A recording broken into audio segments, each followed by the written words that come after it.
Kaja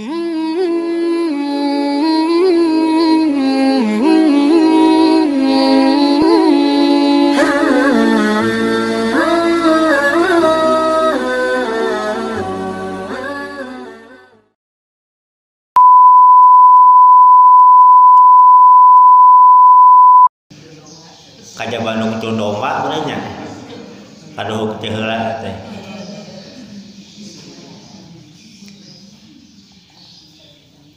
tabunya. Jadi urang salaku jalmi anu iman nyebunya bari dikadalian ku papatah ti Allah papatah ti Rasul. Urang sadaya kedah bistiasa ngadalian karena hiji organ tubuh urang anu kacida pisan fatalna lamun teu bisa kurang dikadalian. Jadi uyahan deui nya salamatna hiji jalma tergantung kumaha ngajaga kana cariosanana.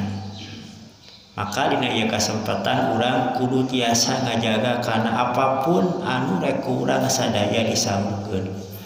Da sok aya jalma mun nyarios teh geuning sakacumplang, sakacampleng. Asal ngeunah ceuk dirina kajeun kitu nya. Matak teu ngeunah ka batur oge. Nu pentingna mah rarasaanna mah caritana teh asa bener. Padahal mah geus puguh salah. Tah terkadang sok aya jalmi kitu. Padahal ketika urang rek nyaurkeun naon oge rek cacariosan komo lamun pantarna nyebut urang seorang pemimpin, urang seorang nu dipigurkeun ku masyarakat, kedah pisan urang ngajaga kana cariosan. Sabab ari cariosan teh eusina hate. Biasana lamun urang hoyong terang kumaha jero hatena seseorang tinggal we cariosanna.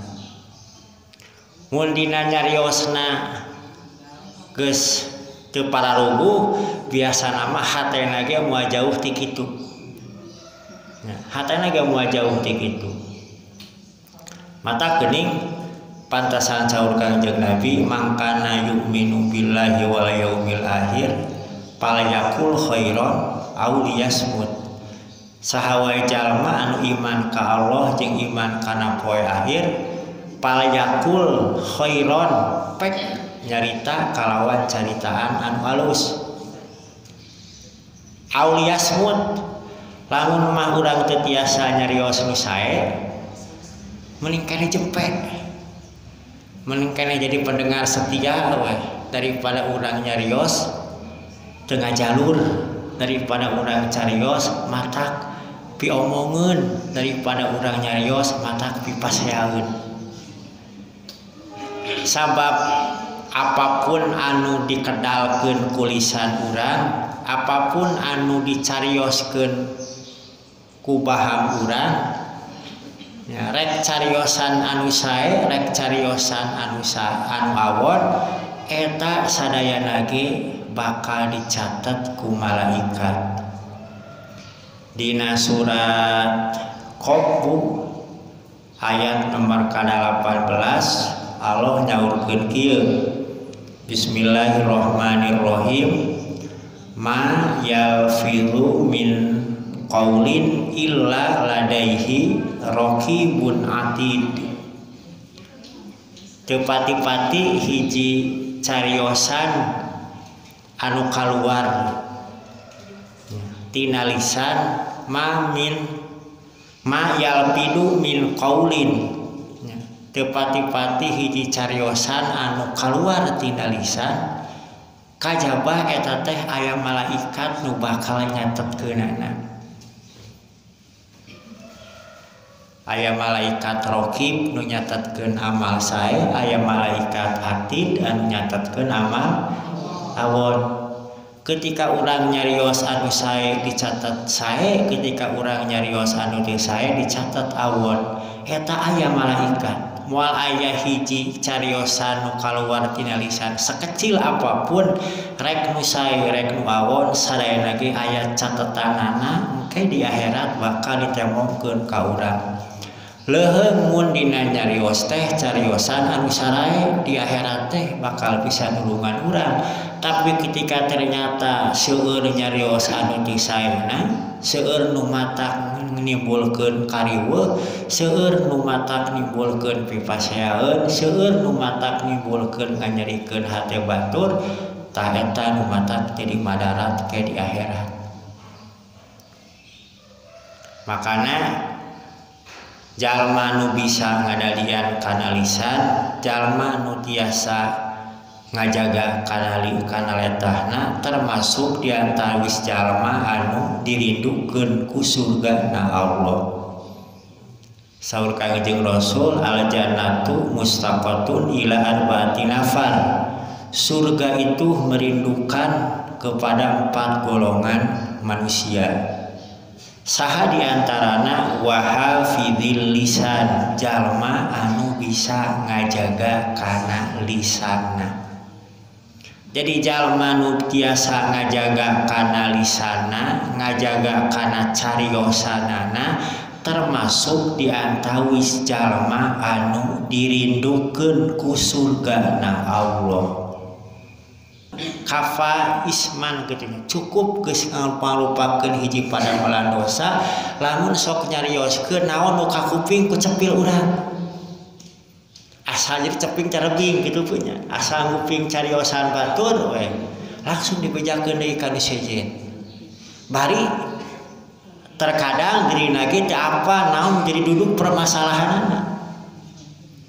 Tabun sok jadi nimbulkeun naon teh berita teu puguh ayeuna teh lamun sok langsung dibejakeun, langsung diwartoskeun ketika nguping kana hiji berita. Padahal upami aya hiji berita gini, kedah cek and recheck cenah punya istilah ayeuna. Upami cek istilah Al-Qur'an mah patabayanu.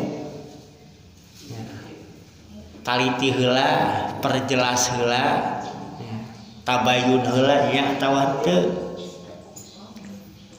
Bahkan idaja apasikun binabain patabayanu. Di mana-mana datang karanjing kabeh jalma anu pasek mawa kana hiji berita. Naon wae jalma pasek teh jalma loba jelema geus apal gede bohongna, jalma geus apal loba piomongeunana, jalma geus apal kumaha karakter kalakuanana. Lamun jalma anu karakterna teu puguh, loba pidorakaeunana, loba dosana, pek mawa hiji berita nya komo mun beritana teh matak nimbulkeun pirameun, maka tugas urang patabayanu, taliti heula, cek heula resep teu. Bising ternyata eta berita teh berita bohong. Komo kan aya ari ayeuna menyebutnya aya HP geura. Urang kakuping langsung di kana naonkeun, di kana statuskeun, bari can puguh. Ari geus asup pada status geus nyebar ka mana-mana, geuning bohong. Tah karena kaduhung urang teh. Ya urang termasuk di antara penyebar naon meureun? Penyebar hoax, penyebar berita bohong. Tak nyapunya ketika urang nguping berita ti saha wae oge, saeuna urang perjelas heula eta berita leres atawa teu, ulah langsung kurang dicarioskeun. Sabab ketika ku urang dicarioskeun ka batur, bari eta carios bari berita teh can naon? Can puguh bener atawa salahna, tangke bising urang jadi kaduhung. Makana lisan mah termasuk ke di akhirat anu bakal dikunci nya ku nu maha kawasa moal tiasa nyarios. Ayeuna lisan teh meni pinter sukeut nyarios teh, tapi engke mah di akhirat bakal dikunci. Sering kan ku urang dibacanya ku dina surah Yasin ge kan sok ku urang diaos gini. Al yauma nakhtimu ala afwahihim wa tukallimuna aydihim wa tashhadu arjuluhum bima kanu yaksibun. Dina ieu poe tegasna mah dina poe engke urang aya di hadapan Allah, nakhtimu ala afwahihim, kami bakal ngonci kana baham-bahamna. Sabab dina baham teh aya naon? Aya letah dikunci. Wa tukallimuna aydihim, nu bakal nyarios teh panangan-panangan urang, wa tashhadu arjuluhum, nu bakal jadi saksi teh sampean urang, bima kanu yaksibun, nyaksikeun tina setiap pagawean nu ku urang dilaksanakeun.